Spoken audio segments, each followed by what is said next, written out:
नमस्कार। सबसे बड़ा सवाल देख रहे हैं आप और मैं हूं आपके साथ दिव्या सिंह। दिल्ली के ओल्ड राजेंद्र नगर में हुए कोचिंग हादसे पर देश भर में बवाल मचा हुआ है। वहीं दिल्ली हाईकोर्ट ने इस मामले पर सख्त रुख अपनाया और एमसीडी को जमकर फटकार लगाई। कोर्ट ने साफ साफ कहा है कि इस मामले में किसी एमसीडी अधिकारी की गिरफ्तारी क्यों नहीं हुई है। कोर्ट ने यह तक कह दिया है कि एमसीडी में किसी अधिकारी की नौकरी जाते तक नहीं देखा। कोर्ट इस मामले में एमसीडी कमिश्नर, डीसीपी, जांच अधिकारी को तलब किया। कोर्ट ने कहा कि एमसीडी ने सबसे जूनियर कर्मचारी को सस्पेंड कर दिया। बड़े अधिकारियों के खिलाफ कोई एक्शन नहीं हुआ। वहीं कोर्ट ने कहा कि एमसीडी में किसी को पता नहीं होगा कि नाली कहां बह रहा है, क्योंकि अपने एसी ऑफिस से बाहर ये लोग निकलते ही नहीं है। सिर्फ जूनियर अधिकारियों को सस्पेंड करके मामले का हल नहीं निकलेगा। कोर्ट ने आज कार्रवाई की रिपोर्ट मांगी है। साथ ही कहा कि अगर जांच अधिकारी ने ठीक से जांच नहीं की तो यह केस सेंट्रल एजेंसी को सौंप सकते हैं। मामले में अगली सुनवाई 2 अगस्त यानी कि कल होगी। ऐसे में सबसे बड़ा सवाल यह है कि क्या हाईकोर्ट की फटकार के बाद केजरीवाल सरकार की तरफ से मामले में कोई बड़ा एक्शन देखने को मिलेगा। इसी पर चर्चा करने के लिए मेरे साथ स्टूडियो मौजूद हैं कैपिटल टीवी के editor in chief doctor Manish Kumar. Doctor साहब, स्वागत है आपका। धन्यवाद। हाईकोर्ट ने तो फटकार लगा दी है जमकर। एसी ऑफिस का भी जिक्र कर दिया है। उन्होंने साफ तौर पे ये कह दिया कि किसी को पता ही नहीं होगा कि नाला कहां बह रहा है, क्योंकि ये लोग एसी ऑफिस से बाहर हैं। तो क्या लग रहा है कि इसके बाद अब कुछ एक्शन देखने को मिलेगा? देखिए, ये सब चोर चोर मौसेरे भाई हैं। सबके पेट जो है इतने बड़े हो गए हैं फूल के घूस के पैसे से कि ये डकार भी नहीं मारेंगे। लूट खसोट करने की आदत पड़ गई थी। अभी 3 बच्चों की मौत हो गई, फिर भी इन लोगों को शर्म नहीं आ रही है। कोर्ट ने क्या कहा? पुलिस को लताड़ा, एमसीडी को लताड़ा, आम आदमी पार्टी की तो मटिया मीट कर दी। मुंह दिखाने लायक नहीं बचा केजरीवाल। जिस हिसाब से आम आदमी पार्टी की पोल पट्टी आज जज साहब के द्वारा उसको खोला गया। Acting chief justice Manmohan Delhi high court के वो सुन रहे थे। जिसको कहते हैं ना ठोकना, वैसे ठोकाई पड़ी है। उन्होंने कहा भाई, पुलिस वाले को बोला कि भाई तुमने वो थार वाले को क्यों गिरफ्तार कर लिया? भाई वो पानी से गुजर रहा है, कार लेके गुजरेगा नहीं। कार लेकर के वो जाएगा तो थोड़ा स्पीड से ही लेकर के जाएगा। और वीडियो में तो आ रहा है, ऐसा नहीं कि 60-70 की स्पीड से जा रहा है। एक्सीलेटर दबा के चलता है पब्लिक। पानी में अगर गाड़ी है, क्यों एक्सीलेटर छोड़ देगा, पानी साइलेंसर के अंदर चला जाएगा। आपने गिरफ्तार कर लिया तो आपने तो सही कहा कि अब इन लोगों को तलब किया गया है और कह दिया गया है कि आइदर फिर सीबीसी के पास भेज देंगे, लोकपाल के पास भेज देंगे, और कार्रवाई तो करनी पड़ेगी सबको। और सबको बुलाओ इधर, तो सब कल पहुंचेंगे, हाजिरी लगाएंगे। अब जो मुख्य बात उन्होंने कही, कोर्ट में कल गजब हुआ। ये आम आदमी पार्टी 3-4 दिनों से क्या कहती आ रही थी कि हमारे पास शक्ति नहीं है, हमारे पास कोई अधिकार नहीं है, मोदी ने सब छीन लिया, सुप्रीम कोर्ट ने हमें सारे अधिकार दिए थे, वो आदेश ला करके। चिड्डू भर पानी में डूब मरो, शर्म नहीं आती?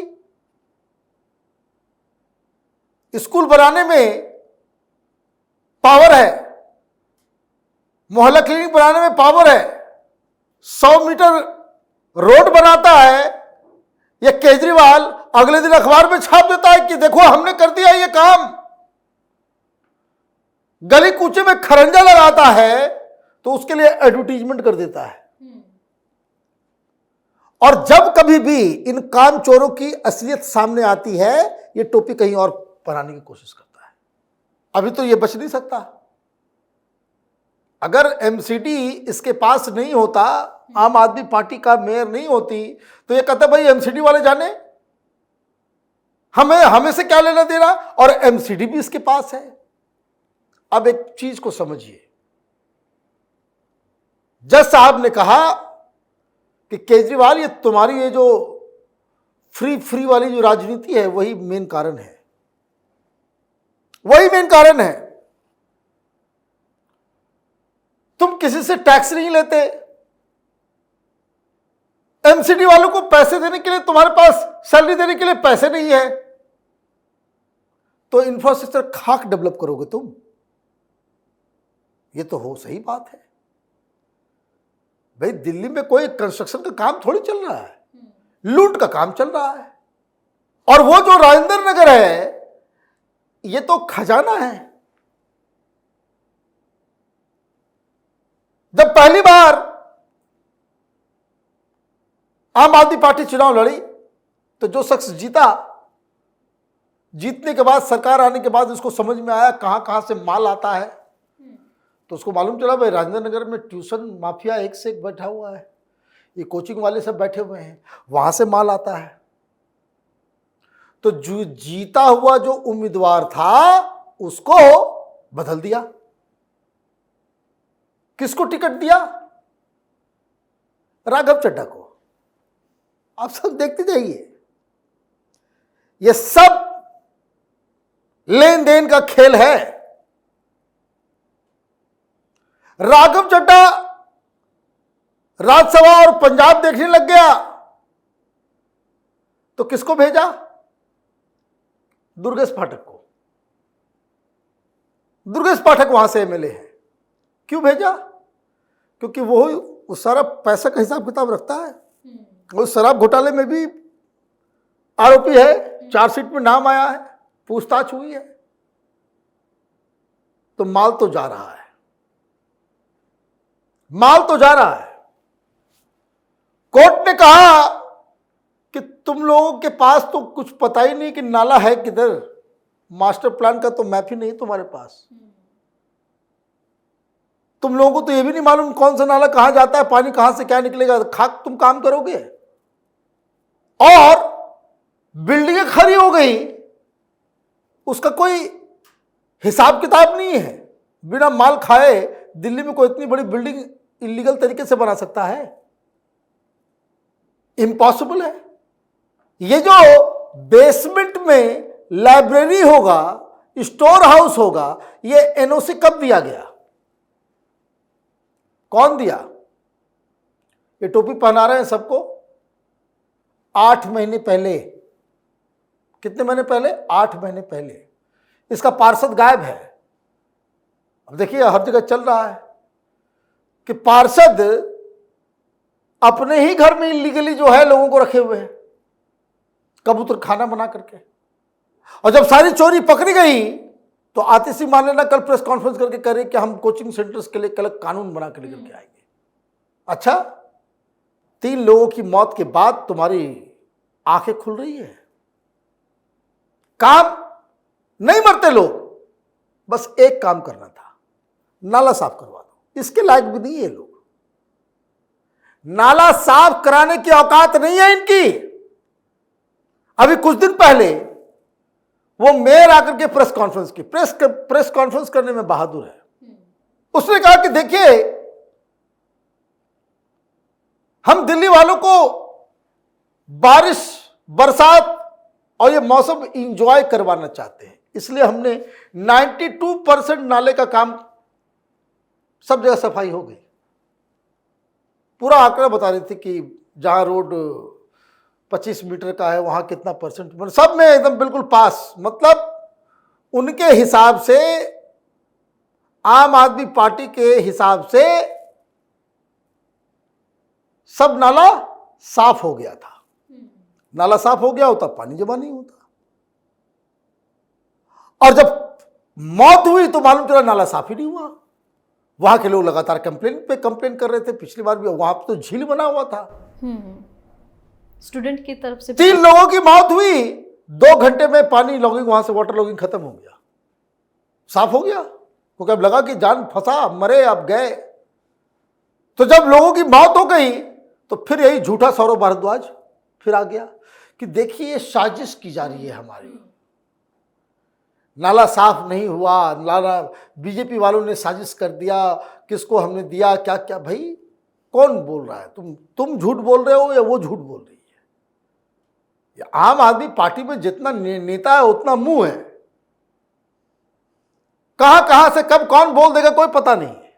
तो कुल मिलाकर के कोर्ट ने एक चीज तय कर दिया कि इस जो घटना हुई है इसके पीछे जिम्मेदारी बस आम आदमी पार्टी की है, एमसीडी की है और आम आदमी पार्टी की सरकार की है।